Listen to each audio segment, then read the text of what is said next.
Sunday at 8 p.m. Eastern on American History TV on C-SPAN 3.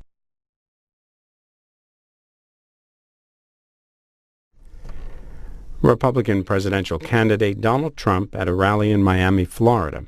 He spoke about a range of issues, including the trade deficit, energy, immigration, and the latest poll numbers in the Republican presidential race. This is just over an hour.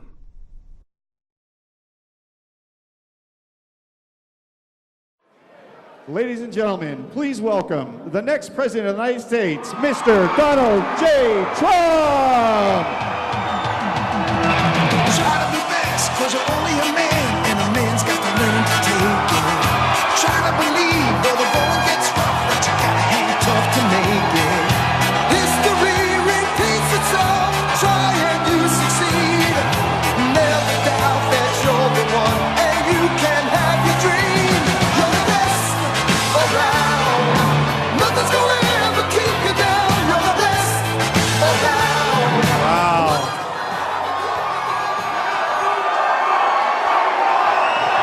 Wow.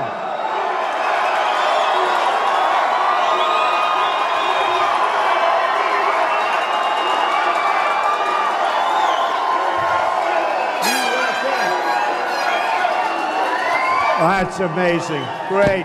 Wow. Wow.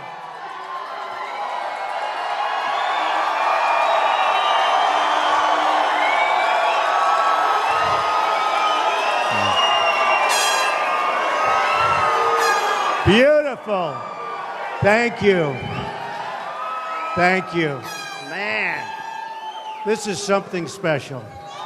You know, I said to all of my managers, I just want to do it here. I said, you may not be able to get the cars here. I don't care. The place is 100% full. And I know a lot of you had to walk a long distance.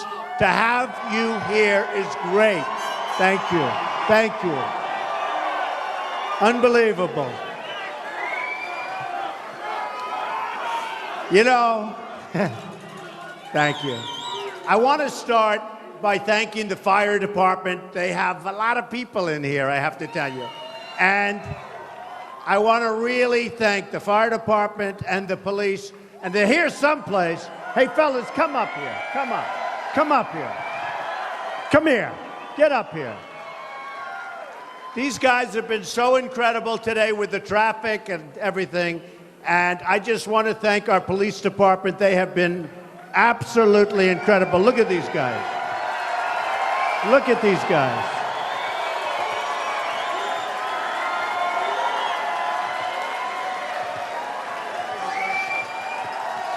Nobody gonna mess with them. Look at this.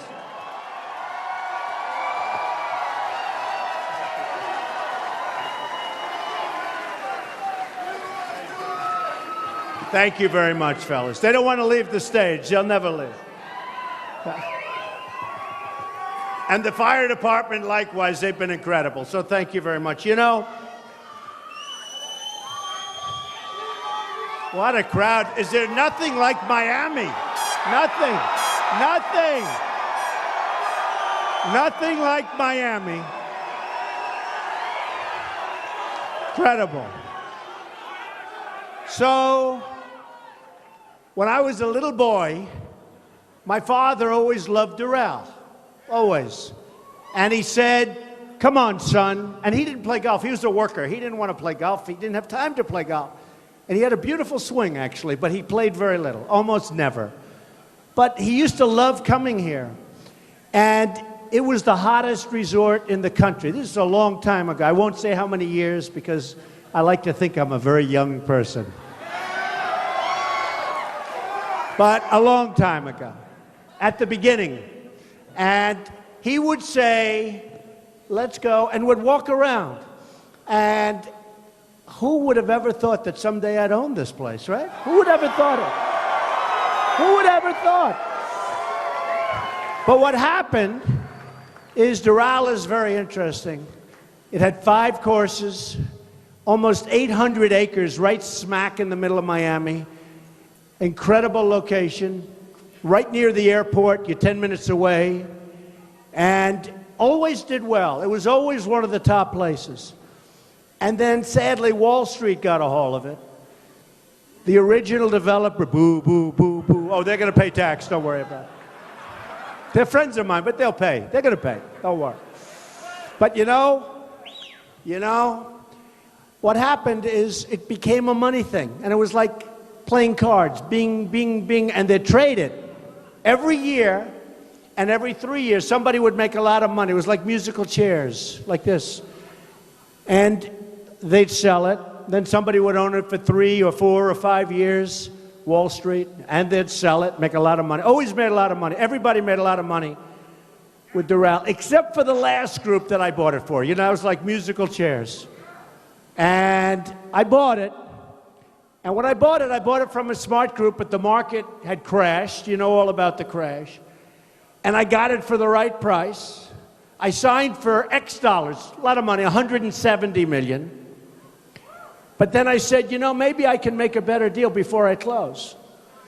So I went into closing with Ivanka. We know Ivanka. We love Ivanka, right? Right? I went in with Ivanka, and I said, watch, Ivanka. Let's see if we can make $20 million. It's true. So I have a contract for I've never told this story, actually. I have a contract for 170. And I had all these good-looking, brilliant young men in front of me, and they all wore suspenders without the jacket, right? You know, the jackets were behind the seat. They were all like Tom Cruise. You couldn't get better central casting. In fact, all of that media, look at that media back there. Look at these people. Wow. No, they're all right. I'm going to tell you some media stories in a little while. So... no, but they're central casting, the red suspenders, handsome, beautiful, smart, top schools. They would go to Harvard, they go to Wharton, they go to Stanford. And I said, I want to show off to my daughter. Does that make sense? You know, I have this great daughter. So I go in, and she said, Dad, they're not going to cut. You have a contract for 170. I said, well, that's right. So does Iran have a contract. That doesn't mean we can't make it much better, you know, right?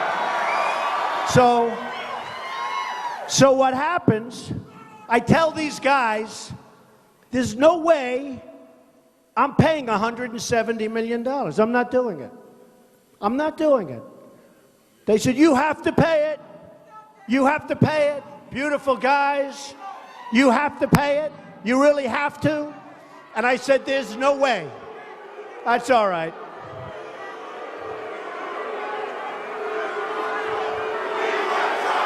USA. USA.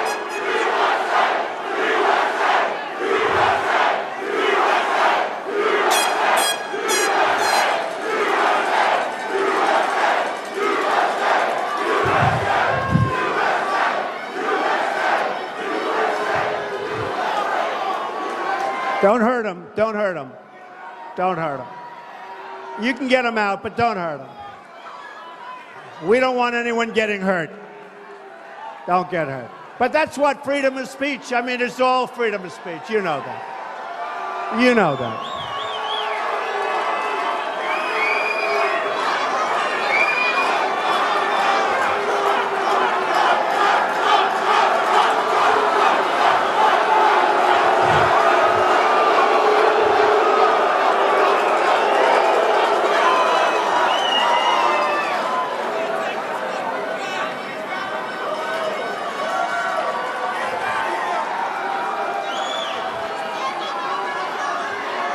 Great. Great life. It's a great life. It's a great life. That's all right. That's what the country's all about. I mean, we got to be able to speak, and every once in a while be a little bit disrupted, but it doesn't take long. It doesn't take long. So, let me just finish the story. Thank you. Too bad we had to throw him out, but sometimes you have to throw people out, right? You have to do it. Have to do it.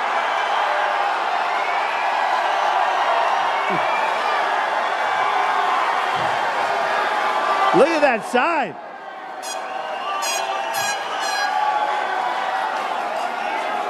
Look at the size of that sign. Can you believe that? Wow.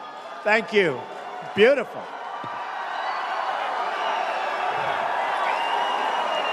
I think I'll tell my people, Let's bring that home. And by the way, we have plenty of time tonight. I'm here all night. Tomorrow night, we're in Jacksonville, Florida. We have at least 15,000 people, probably 20,000 people tomorrow night. So it's going to be great because there's things happening. So anyway, let me tell you, because it has to do with the country. So I go into the room, I say, fellas, the contract is not right. This place is in much worse shape than you told me. I've gone all over. You have to have it signed first before you can do this. I've gone all over. And it's not fair. What you're selling me, you shouldn't be selling. I'm not closing this deal. I'll give you 100. Remember, I want to impress my daughter. The art of the deal. And I meant it. Nothing wrong. I said it wasn't in the shape that you're supposed to be in, So I ranted and raved like a lunatic for about 5 minutes about condition. And they said, we're never going to cut 10 cents. Within about 2 minutes, they said, would you take $20 million off? They said, would you agree to 20 million, Mr. Trump? I said, no way, you got to do it less. So within about 4 minutes, I saved $25 million. I cut the price. Can you believe? No, can you believe? And they said, and I'm only telling this story because we should be doing the same thing for our country, right? Right?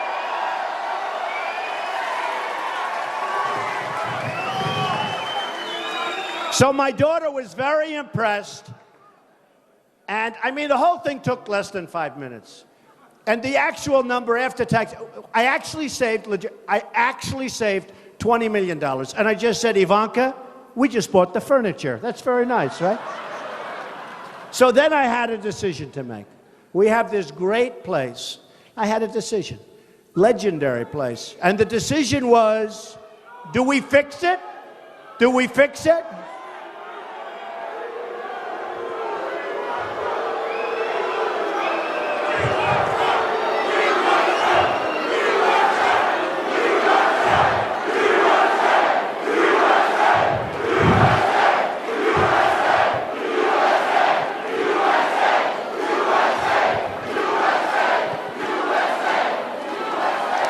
By the way, the saddest part? You have people like that. There's a total of probably 3 over there and 5 over there. And they'll be the story tomorrow, not the thousands of people that love our country. Amazing. It's amazing. No. The sad part, I had an incident like this 2 weeks ago. We had 9,000 people in an arena. And we had 5 people protesting. They became the story. It's too bad. All right, they're gone. We'll have little pockets. But it is a shame. I mean, it just shows. So we have thousands of people, and you'll have 3 or 4 people protest, and tomorrow morning, protesters at Trump. It's one of those. So then I had a decision to make. And the decision was, do we give it the B job, the C job, the A job? What do we do? And we gave it the A+ job. And we built something that we love. We built something that we love. Really love. And what happened, I'll let them get out. Go ahead, get them out.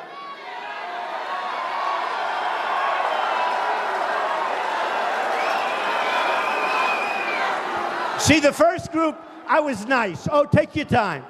The second group, I was pretty nice. The third group, I'll be a little more violent. And the fourth group, I'll say, get the hell out of here.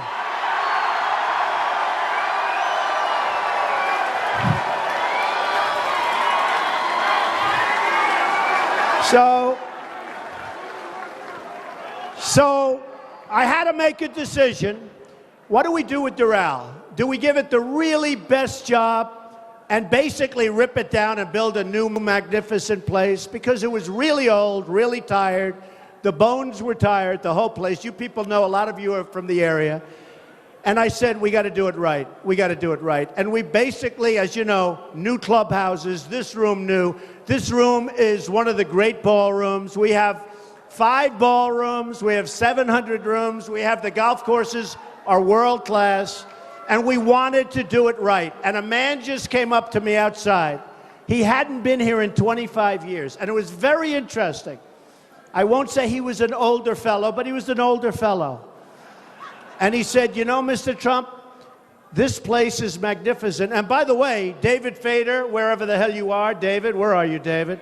David Fader is our president and general manager. He has done some incredible job. And this is now the hottest resort of its kind anywhere in the United States. It's bringing tremendous business to the Miami area and the Doral area. And it's become the hottest place, so it's really good. In fact, the PGA Tour just gave us a 10-year extension on the tournament, which they never do. So that's how good it is. They never do that.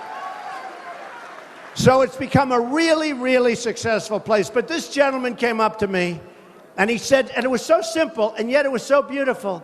He said, Mr. Trump, I haven't been back here in 25 years. It was in very, very bad shape. I actually bought it out of bankruptcies from some people that I know very well that are killers, but they didn't really know what they were doing in this case. And I said, well, that's very nice. I said, you know, Mr. Trump, if you could do the same for the United States as you did here, it would be unbelievable. Unbelievable. True. I thought it was great. I thought it was great. I thought it was great. And you know, in its own way, doing it for the United States might be easier than what we had to do here. It's as crazy as it sounds. So, and that's what we have to do. We owe $19 trillion. We're desperate. Our infrastructure is in such trouble. Such trouble.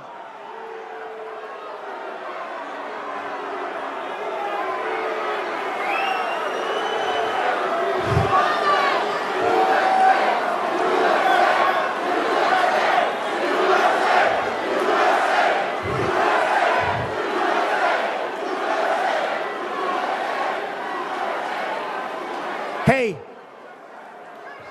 isn't this more fun than having like a normal deal, right? I mean, supposing we had like a normal speech, we talk and talk and talk. The evening ends, we go home, go to sleep. This is more fun, right? You know?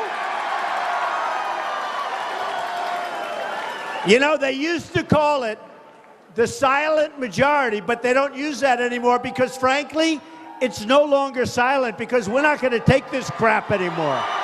We're not going to take it anymore. We are not going to take it anymore.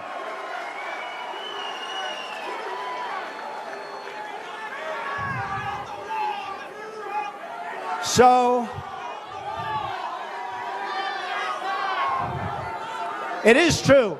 You know, for years, you haven't heard that term silent majority. I don't know, it was a long time ago, and people thought it was politically incorrect. And I started using it, but then I started realizing, honestly, it's not silent. There's nothing silent.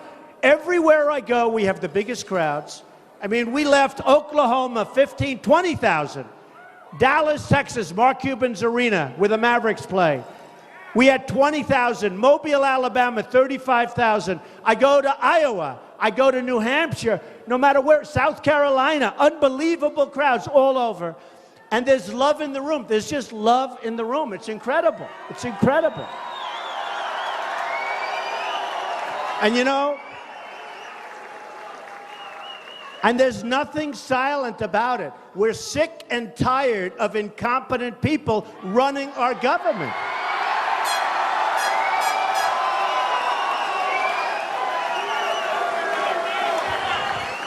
So I did something today that was quite exciting, although I think actually owning Doral is more exciting, but that's okay. But I did something today that was interesting, and it got a lot of press. I see it's got a lot of press. They have these things called super PACs. Nobody knows what the hell they are, what they mean. It's the dumbest thing I've ever seen. And all of the candidates have super PACs. And they're controlled to a large extent by investors. They're controlled by lobbyists, special interests, countries.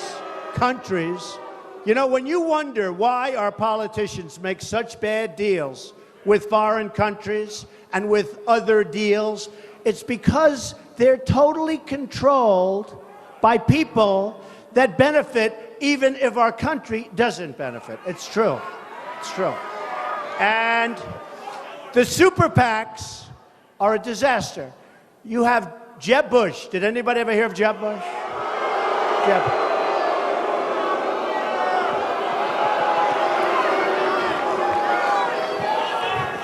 You have Jeb Bush has $125 million. I honestly, I don't think it's going to help him. I'll be honest.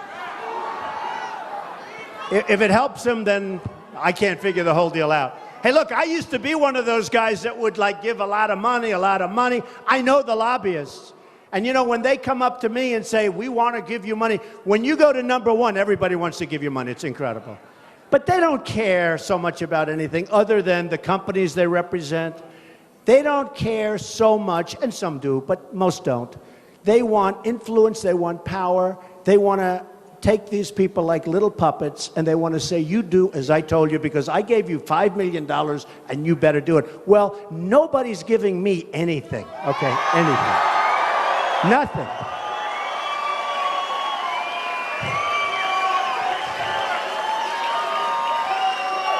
And so what happened is I noticed over the last couple of weeks, everybody's forming a Trump super PAC. I'm not forming. They're all over the place. I thought we had 4, then I heard we had 5, then I heard we had 8, then I heard we had 9 or 10. Now, I don't know.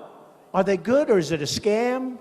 Because, you know, some of them, seriously, some of them I assume are like legitimate people. They love Trump. They want to do things. They'll go and do whatever they're supposed to do.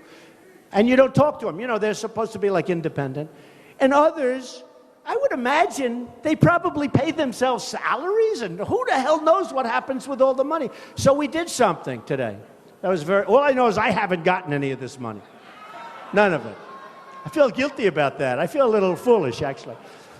And we wrote notices and notifications, sent them all to the government, to the people, to everybody, that we don't want super PACs, that we don't want anything to do with them, to close them up ideally, hopefully to give the money back, whatever money's raised. I mean, I saw the other day in one of the programs, 2 young, nice-looking guys, big fans of Trump, I think, and they opened an Art of the Deal. I think it's called the Art of the Deal Super PAC, after my book, right? And by the way, we're having a new book come out on November 3rd. I think it's going to be great. I think it's going to be great. But the Art of the Deal Super PAC, and they look very good, and they talked about we love Trump, where they're going to do this. And, you know, probably it's true. I don't want to take any chance. I don't want it. I don't want any help. I don't want... The one thing we do, people send in small donations, like small ones. For a woman, $7.50 with about a 4-page letter. Another woman, $50, $30, $90, $250. But that I love because, number one, you can't send it back. How do you send a letter back to a woman who loves the country, who's giving a lot of money? That's like giving $1 million to a rich person. How do you send the $7.50 back? You can't. You can't. There's no letter you can write. It's true. There's no letter that you can write to that woman to say, we don't want your money, okay? So that's the only stuff. And we take it, and it comes in, and that's the only stuff we want. But we don't want any of the, you know, the big money. We don't want any big money. And so today, I did something, started getting big press, actually, this evening, because nobody's ever done it. I disclaimed and disavowed all super PACs. I don't want any of them. I don't want their money. I don't want anything. And I said very strongly when we wrote the letter, and I told my attorneys and everybody, that I think every candidate running right now for the presidency should disavow their super PACs. They should disavow their super PACs. You know, and these super PACs are really running the campaigns. they're running the campaigns. For instance, I hear in Iowa that there's going to be a merger of Ben Carson, and I like him. He's a nice guy. They're going to merge the super PACs. He's got 2 of them. And they're going to run, and they've been running his campaign, and he doesn't hardly have to go there. And I'm saying, what am I? Why? I'm not allowed to do anything? It's really unfair. But I think they shouldn't be allowed to do that. I don't know if they're allowed to do that. But how do you have super PACs running campaigns? Now, and then when you think of it, so you have these super PACs with millions and millions of dollars, and they're running a campaign. Do you think those people that are running those super PACs and those people that are giving tremendous money to the super PACs, do you think they control those candidates 100%? The answer is yes. Yes. And I don't want any confusion. And I said it. I don't want any confusion. People were calling, well, you have all these super PACs. Therefore, I said, I don't even know who these people are. So here's what's happening. All candidates disavow your super PACs. Run for office and be proud. But disavow your super PACs. Drop them. Drop them. And ideally, give the money back to the people that put it up there. That's what you should do. So we'll see what happens. We'll see what happens. But to me, it's very important. This super PAC thing is a terrible thing that's happening in this country. It's a terrible, terrible thing. And it's controlling our politicians. They're puppets. It's controlling our politicians. I mean, Bush had somebody the other day going to Berlin, Germany, to pick up money. Berlin, Germany. What do you think Germany gets out of that one? Okay? Other people have tremendous amounts of money put up, and we can't have it anymore. We have to bring honesty back to politics, folks. Got to do it. Got to do it.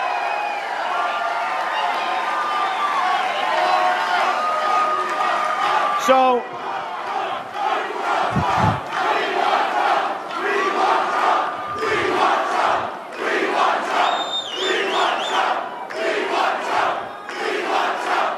thank you. Thank you. Thank you. So a very interesting thing happened. Very sad today. Very, very sad. Because you know the press is very dishonest, right? We know. Not all of them. Not all of them. But we have them all back there. Look at those cameras. Look at those suckers. Boy, they are all covering. They are all covering. They are covering Trump, and they're covering you. And they'll all be with us tomorrow night in Jacksonville. And by the way, if you can, it's going to be wild. Come back up. It's going to be it's going to be well.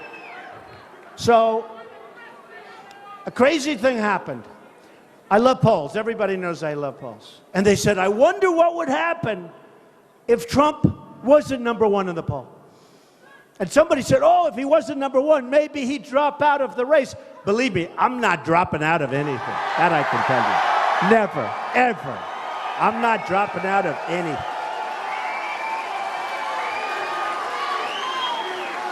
So, poll came out, big one, ABC Washington Post, that has me killing everybody. It's a national poll. That was on Friday.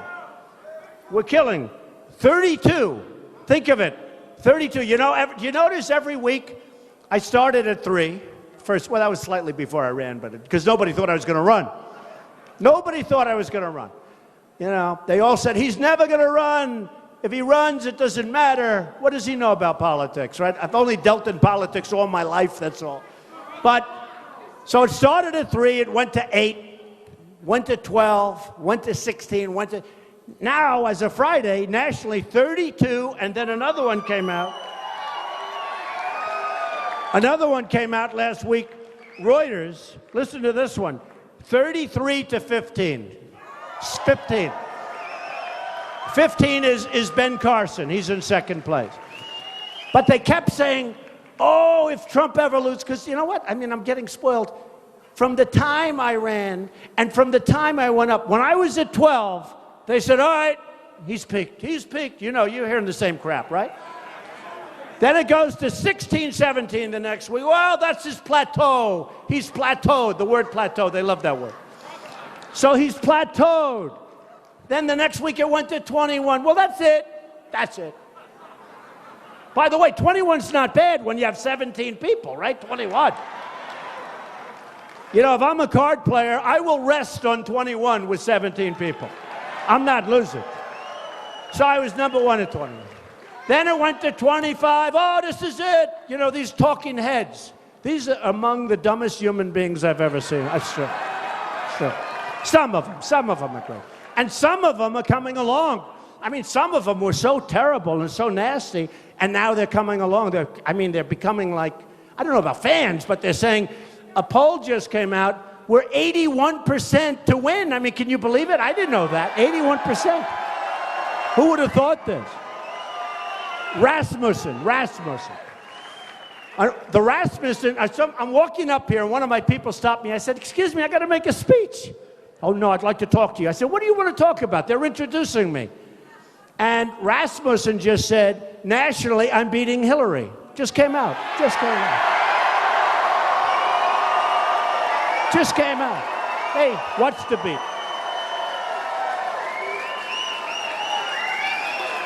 So now I said, I'm glad they stopped me, right? I'm glad they stopped. So anyway, but a bad thing happened. Bad. So look, I just wrote down a few of them, and then I'll tell you what was bad. So I'm winning New Hampshire by like 22 points. New Hampshire's unbelievable, great. I'm winning New Jersey by a lot. A lot. And Chris Christie's a friend of mine. But I'm at 29, he's at 5. That's a lot. That's a big difference. I'm winning Florida. I'm beating Bush and Rubio. Right? Right?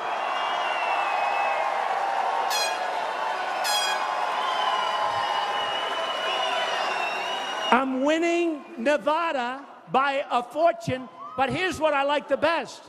Nevada, tremendous Hispanic population. I'm winning with the Hispanics. Big. Winning with the Hispanics. And I keep telling everybody, I'm going to win with the Hispanics. I say to everybody. I love the Hispanics. I have thousands of Hispanics. Thank you. I love you too. I love you too. True. I have thousands of Hispanics working for me all over. At this place, I have, 1,800, 1,900 employees and many Hispanics. They're unbelievable people, unbelievable workers. I love them. I love them. I love them. And they know, they're smart. They know I'm bringing jobs back from China, from Japan, from all these countries. I'm bringing them back. And nobody else can do that. I know the people I'm running against, including Hillary. No, they can't do that. They can't do that. They can't do that. I mean, honestly, Ben Carson cannot do that, folks. I hate to tell you. Cannot do it. Can't do it. They're not going to do it. So here's the story. So winning in Florida, winning in Texas, okay? Winning in Texas, big. Winning in South Carolina, winning in North Carolina. Winning in Ohio against Kasich, which is interesting. And he's a good man. He's a good man, but I'm winning in Ohio against Kasich. I'm winning in Massachusetts. Listen to this one. This is one I love. Maybe, I don't even know why. Massachusetts. I'm at 48. 48. 48. And second place is 12. Boy, I'm going to have to do a really, really bad crash to blow that one. So, what happens? Let me give you the bad news, right? And this has been going on now for 100 days. Did you they were celebrating on television. 100 days on the top of every poll. Think of it.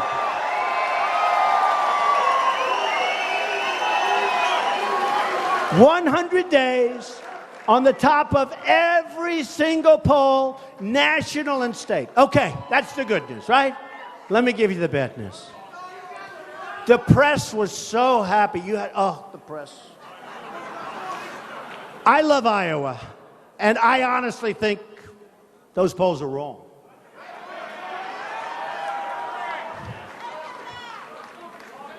I'm Presbyterian. I'm a great Christian. True. True. They say in the poll, I'm the best leader.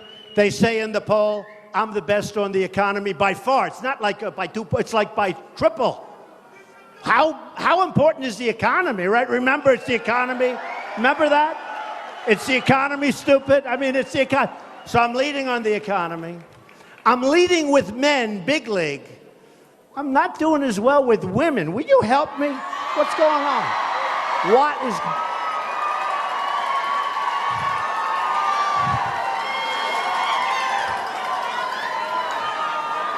Which I don't... Look, nobody respects women more than me. Greatest person ever was my mother, believe me. The greatest. Nobody's going to be better or do more for women than Donald Trump. That I can tell you. That I can tell you. And I think they know it. I'd rather do well with women than with men. With men, I'm doing great. I'm killing everybody. With women, not terrible, but I could do better.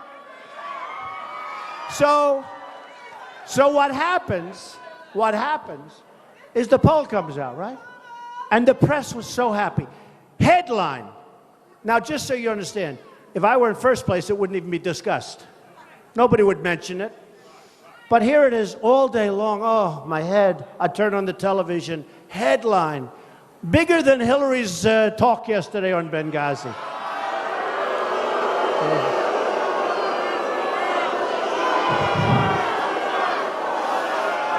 So headline. Here's the headline. Headline. The biggest story. You see it. Am I right?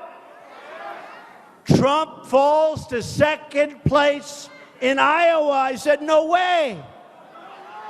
The press was going crazy. They loved it. They were so happy. I won't mention the names, but you know some of them. You know some of them. We have a breaking story. Donald Trump has fallen to second place behind Ben Carson.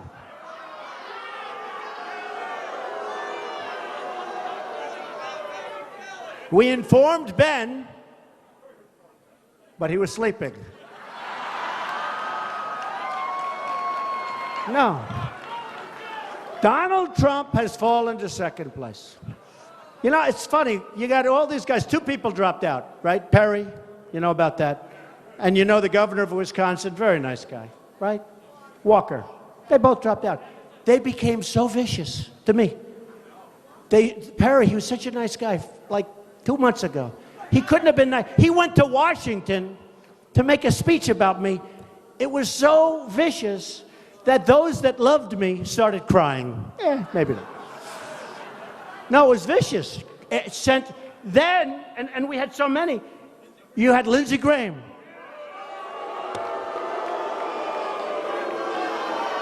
I don't even know the guy. The only time I know him is when he calls me constantly asking for campaign contributions. It's true. He became so vicious and violent. I mean, and every time they get more and more vicious and violent, they go down, down, down. In fact, Lindsey Graham was at 5, and he hit me as hard as you can be hit. He said, I don't know anything about the military. What do I know about foreign affairs? Except one thing. I wrote a book in 2000, right? And Joe Scarborough yesterday covered it. I wrote a book in 2000, before the World Trade Center came down. And I said that there's going to be a big attack in this country. And I said, probably by somebody named Osama bin Laden. This was before anybody ever heard his name. And I said, it's going to be much worse. You remember the first attack, which was a horrible attack, but it was a small attack by comparison, obviously, to the second one, which was horrendous. The worst attack in the history of our country, worse than Pearl Harbor. At least with Pearl Harbor, they were attacking the military. They weren't attacking innocent civilians, of which many thousands died, and are still living in pain and suffering. Not to mention the fire departments, the police departments, and all the guys that had to breathe that air for long periods of time. So, thank you. So I have it in the book. Watch Osama bin Laden. And Scarborough goes, whoa, when was that book written? Before the World Trade Center. Whoa. And he's a good guy. He was like, he couldn't believe it. And I don't get any credit. They don't give me any credit for it. And then I have Jeb Bush saying, what does Donald Trump know about the military? Or about... I'm like a smart guy. You know, I'm really smart. But it's amazing.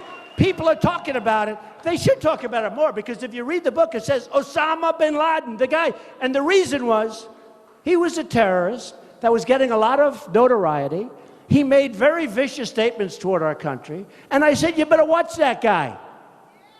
And what happened? I think it was 19 months after that, he came back and knocked down and attacked viciously with the lives of the World Trade Center.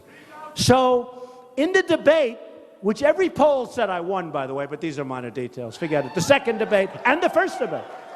Drudge, Time Magazine, Slate, everybody, every single poll, online polls, they all say, and believe me, I'm not calling up hundreds of thousands of people, I can tell you. But Jeb said, my brother left us safe. And I'm okay with it. But then I said to him, what about the World Trade Center? The biggest attack ever. They should have known about it, and they could have known about it. And I'm not blaming George Bush. I'm not blaming anybody. I could also blame Clinton, right? No. Because in all fairness to Bush, he was only president for about 9 months, in all fairness. And Bill Clinton gave a speech, and he knew Osama bin Laden just like I did. And he gave a speech talking about Osama bin Laden. So we can blame Bush. We can blame everybody. I will say this. You know the expression, the buck stops here. You're president, the buck stops here. It's the way it is. And it's one of the reasons that I say, and I mean this so strongly, we owe a lot of money, 19 trillion, I told you. But we've got to build up our military so big, so strong, so powerful. Got to do it. We've got to do it. We got to do it. So powerful that nobody is going to mess with us. Nobody. I don't want to use it. I don't want to use it. Nobody is going to mess. You know, we're working on an airplane right now. I don't know if you've been reading about it. Billions and billions of dollars for one plane. And the test pilots, did you read this story? I love the test pilots. These are great guys. These are seriously good flyers. Do we agree? And they came out of the plane, billions of dollars, and they say, this thing doesn't hold a candle to the old one that we used to fly. It doesn't maneuver as well, doesn't work. We're talking billions and billions. What are we doing, folks? What are we doing? What are we doing?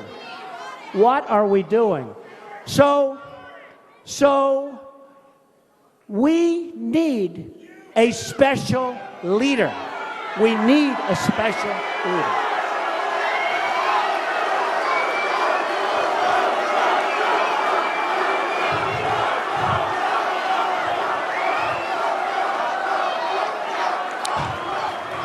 We need a special leader. So let me just say, so the headlines blared.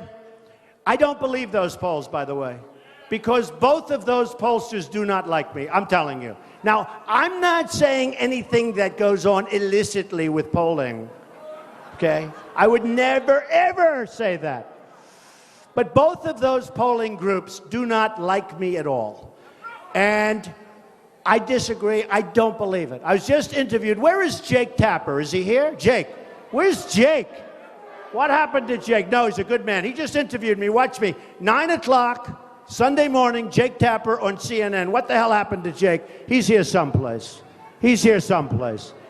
He's a good man. Oh. Maybe he's shy, but he's here some. But it's good. It's 9 o'clock on Sunday morning, CNN. But I think we're going to do great in Iowa. I think we're going to do really great. But here's the story. I have never seen such press. I mean, my wife called. She said, "Are you okay, darling? How bad is it? How bad is it?" They made it sound like it's the greatest defeat in history. And the bad part is if I won it, it wouldn't have even been mentioned. It wouldn't be a story. But then I said to myself, look, I have to talk. I'm going to be nice. I'm going to be nice because I have to talk about it. You got the power. Ben Carson, thank you. Ben Carson is the one that's leading Iowa, supposedly, okay? And I said, I got to talk about him. A friend of mine who happens to be a great, great athlete, he happens to be African American. He calls himself black. He said, I'm black. I said, I can't say that. It's not politically correct. It's true. He said, Donald, you're the greatest trash talker that ever lived, and I never he says this to me. He said, and I never thought I'd say it about a white guy. Can you believe this? And I said, I don't know if that's true or not, because I refuse to acknowledge. He said, when you said low energy for Bush, you defined him so incredibly. It was over. He can have $125 million in the bank, Donald. It's over. It was just defined. But I said, but Ben Carson is super low energy, right? It's super. He's super low. Super low energy. We need tremendous energy. We need tremendous energy.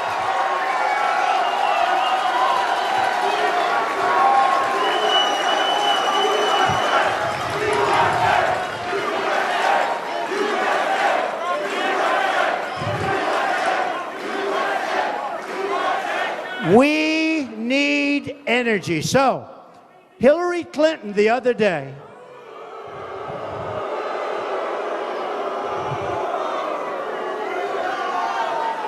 she said, I don't like Donald Trump's tone. I don't like his tone. Tone. Can you imagine my tone? My tone. Think of it. She doesn't like my tone. We have people, they're Christians, and their heads are being chopped off in the Middle East. We have people that are dying by the thousands all over this country. We have people that are being drowned in cages. It hasn't been like this since medieval times, it's true. Who would ever think? And she's talking about my tone. Think of it. Think of it. Think of it. We have to be politically correct. So they can chop off the heads of an American Christian, and we can't waterboard. It's not fair. No, it's not fair. No, think of it. Think of how crazy and how lopsided our country has become. Think of what's going on. Think of what's going on. Think of why we're not respected. Think about Sergeant Bergdahl, a traitor. A traitor. Think of him. He's a dirty, rotten traitor. 6 people died going after him.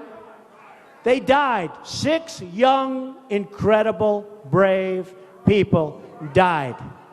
The deal is, we get Traitor Bergdahl, they get 5 of the best people that they have, that they've been after for 10 years. They get 5 killers that are right now leading and back on the battlefield, trying to kill everybody, including you. And we get Bergdahl a traitor, okay? We get Bergdahl. And then, 2 days ago it came out that Bergdahl, they don't want to put him in jail. You know, in the old days, boom, firing squad. No, it's true.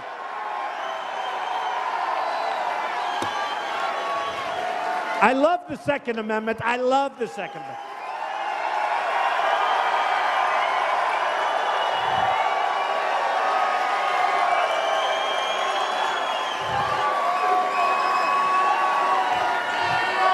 So 2 days ago, it comes out that Sergeant Bergdahl won't even have to go to jail. Oh, think of it. Where have we gone? Where have we gone? What's going on with our country?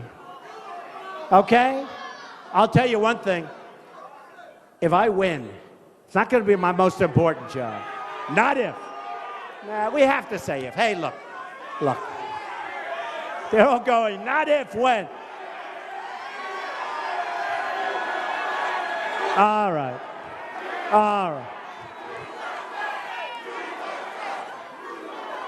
Okay, I have a, you know what? The word should be if, but you know what? They're going crazy up here. They're saying when. So when? Okay, when? When? And I hope so, because I'll tell you, we can make our country so great again. Can make it so great again. But I promise you, we will be reopening that Bergdahl disaster. We will be reopening it. It's going to be, a lot of things are going to be reopened. There are a lot of things going to be reopened. You're going to have a lot of things reopened. So I went to my people, and just like Doral, I got it for 170. Everyone thinks it's done. I say, let's make it 150. They say, how can you do that? You signed a contract. I did, but the place, just like that, we have deals with China that are done. Somebody said, well, they're signed. I said, that's okay. They violated every deal we ever made. No, they violated. That means they're in default. That means they're in default, okay? So I said to my people 2 weeks ago, I said, go back and tell me what is our trade imbalance with, I picked 3 countries, China, Japan, and Mexico. I just want to find out. I'm just curious. I'm just curious. So Mexico, and I love Mexico, and I love the Mexican people, but their leaders are too smart for our leaders. Ay, ay, ay. Our leaders are so stupid. They're so stupid. So with Mexico, we lose about $45 billion a year. Would you say that's a lot? But that's okay, because that's peanuts compared, wait till you hear. Japan, we have an imbalance of $70 billion a year. 70 billion. 70 billion. It's most people don't even know what that is. What does it mean? The number is so massive, it's not even recoverable. But I can recover, believe me. But here's the beauty.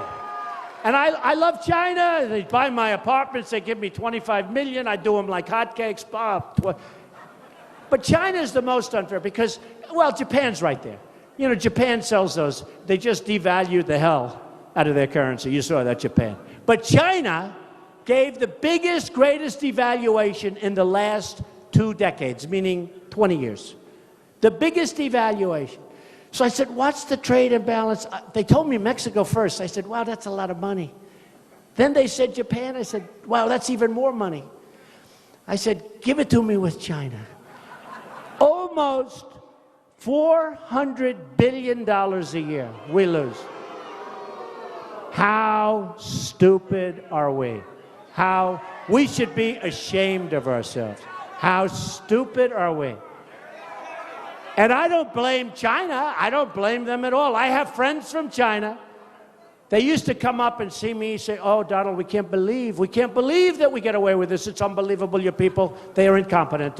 Then I said, I'm running for president. They called me. No, we were only kidding. You're actually, it's amazing. They had no idea I'd be revealing their conversation. They can't even believe they get away. First of all, when China sends us their goods, there's no tax, there's no nothing. When we send China, number one, they won't accept them. If they do accept them, they have massive taxes and tariffs. It's a one-way street. It's a one-way street. A friend of mine, great manufacturer, can't get his goods in. He manufactures great stuff. Can't get his goods in China. He calls me. I can't deal with these people. Then finally he gets them in. They charged him a tax that was so high, I can't tell you because nobody's going to believe how high it was. These are smart people. But I have people that are smarter. I have people. Yeah. I have people. I mean, I have some of the great business people. They're all calling me. These guys, friends of mine, some enemies. I even have enemies calling. I have guys that are so smart, and some I don't like. Some I can't stand. Some are horrible people. Actually, I know one that's so bad as a human being. He's the worst human being I've ever met, but he's an unbelievable negotiator. I said, Irving, come on, you're going with us. And these are wealthy people. These are really wealthy people. And they're all calling me. They all want to get involved. I have a great guy, really great businessman, great everything. Carl Icahn. He called, I want to get involved, I want to help. He doesn't want money. He doesn't want a salary. You know, all these people representing us, they want salary. They give $2,000 to somebody, and now they're supposed to be paid for the next 8 years by some stupid politician. Okay? No. Carl Icahn wants to represent the country for nothing. Now, if I say, and he's a great guy, and I don't care if he's a great guy. He's a great guy, but I don't care. Because I have others that aren't great guys, but they're great at what they do. I know the great ones, I know the bad ones, I know the guys that are overrated. You got some overrated. You got some that are highly overrated. I won't use them. I have some that nobody ever heard of that are better than all of them. They're great. We have the most talented people there are. This isn't going to be political. This isn't going to be political hacks. Now, if I tell Carl, go watch over China for me, Carl.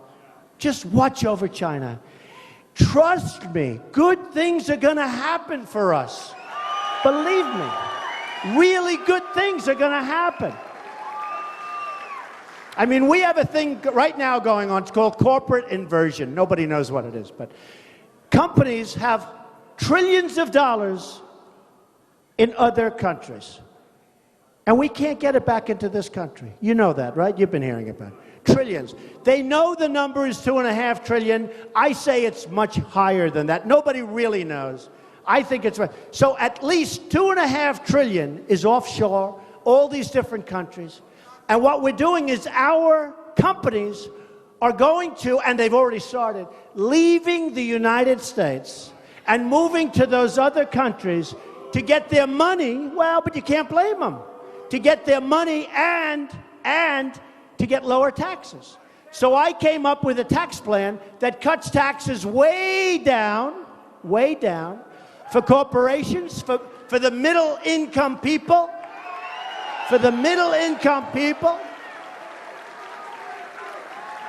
of which we don't have too many in this room, I can tell you. They're all upper middle income people and upper people. But for the middle income people, because the middle class in this country has been totally forgotten about. It's been totally forgotten about. So we're cutting corporate taxes. We're cutting taxes for the middle income. We're cutting a lot of things like carried interest. These guys, you know, the hedge fund guys, they pick a stock. If it goes up, they're geniuses, they make a fortune. If it goes down, they find another job, okay? A lot of it's luck. So what happens is the Democrats and the Republicans both agree that we should bring them on. Who cannot agree? For 3.5 years, they've agreed, and they still can't make a deal. It's gridlock in Washington. It's lack of leadership in Washington, and we're going to stop it. We're going to stop it, okay? We're going to stop it. The other day, and it's going to be amazing, we're going to have a really dynamic country. The other day, I watched a general being interviewed. And I said to a group before, why the hell is a general being interviewed on television? I don't want my generals being interviewed. I don't want them telling what we're doing, where we're going. Can you imagine General George Patton, who used to walk in a room with blood pouring out of his eyes? Do you think this guy's going to be interviewed on CNN? I don't think so. I mean, I'm watching this general be interviewed, and the first thing is that, and I love great generals. I love General MacArthur. You know, to this day, he had the highest marks. I'm a big fan of academics, believe it or not. But he had the highest marks in the history of West Point. Highest average. That's a, you know, smart guy. In fact, his biggest problem is he hated to listen to Dwight Eisenhower because Dwight, who was a great guy, but he was at the lower part of his class, and MacArthur was the smartest guy probably ever at West Point, at least according to academics. And he couldn't believe that he had to take orders from Ike. I mean, there's so many interesting stories. But could you imagine General Douglas MacArthur being on television saying the following? The question was by a very good man asking the questions, said, what do you think of ISIS? Can we win? And the general looked at him and said, oh, it's going to be very tough. It's going to be very, very tough. I don't know. It's going to take a very, very long time. And I looked at this guy and I said, number one, he's a weak person. I'm very good. Deals aren't deals. Deals are people. When you do deals, it's people, not deals. Everybody always says, deals are people. Remember it. I tell kids, deals are not deals. Deals are people. But I looked at this general. I said, I don't want him. I don't want him. I will find the smartest, and smart is very important, toughest. We got rid of a very smart one. I'm not going to mention names. But we got rid of a guy, remember? Because he was using foul language to a magazine. He was tough and mean and nasty. And the troops really respect. And we got rid of him because he was tough. I will find the General MacArthur. I will find the General George Patton. We've got him. We've got him. They may not be politically correct. Who cares? Who cares? But we're going to find them. And we're going to clean things up, and we're going to have a great country again. We're going to have a great, and respected. We're going to have a respected country. So, we have a lot to do. We will build the wall. We will build the wall. We have no choice. And by the way, people will come into our country, but they're going to come in legally. Legally.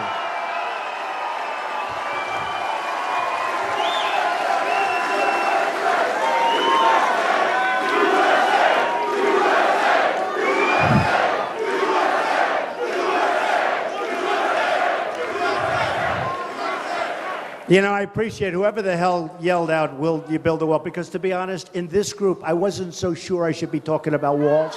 Does that make sense? See, tomorrow in Jacksonville, I can talk about walls, believe me. But in this one, I was a little hesitant to talk about it. Thank you. Thank you.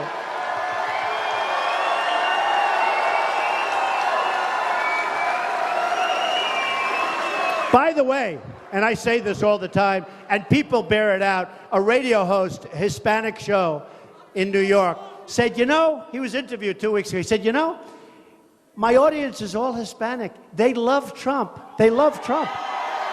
And let me tell you who wants to stop illegal immigration more than anybody? The Hispanics that are in our country legally. It's true. It's true.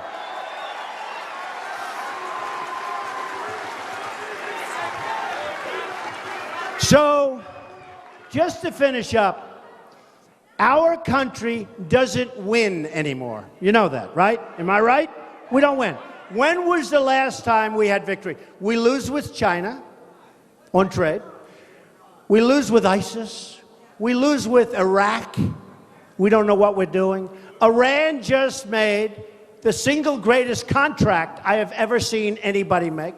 We were represented by a man that should be ashamed of himself.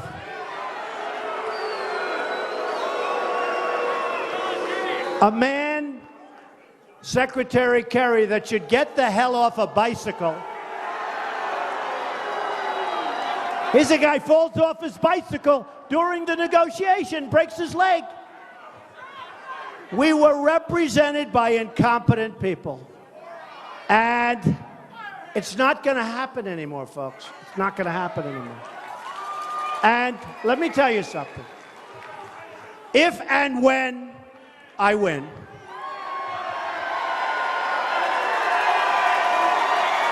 I'm not...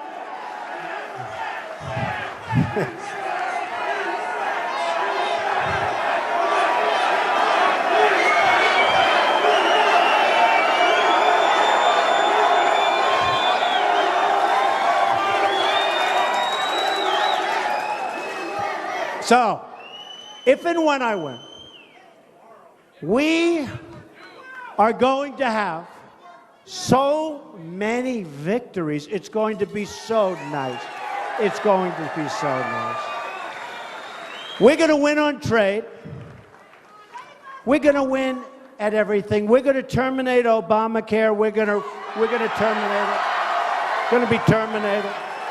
It's going to be replaced with something much better and much less expensive for you and for the country. Let me tell you, Obamacare was a dream for the insurance companies. They've made a fortune with Obamacare. They've made a fortune.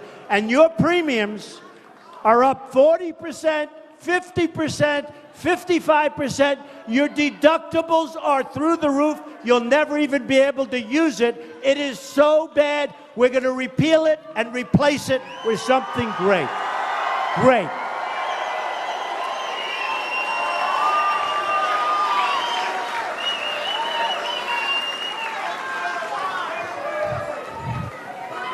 We are going to bring back the American dream.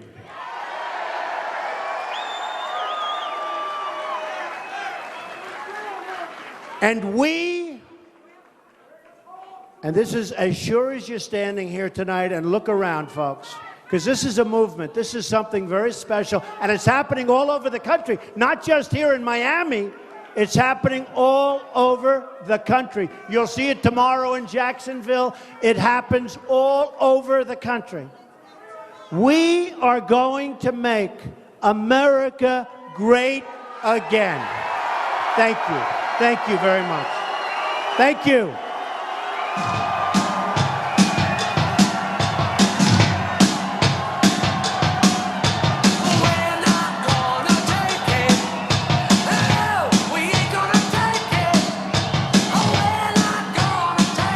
Thank you, everybody. Thank you.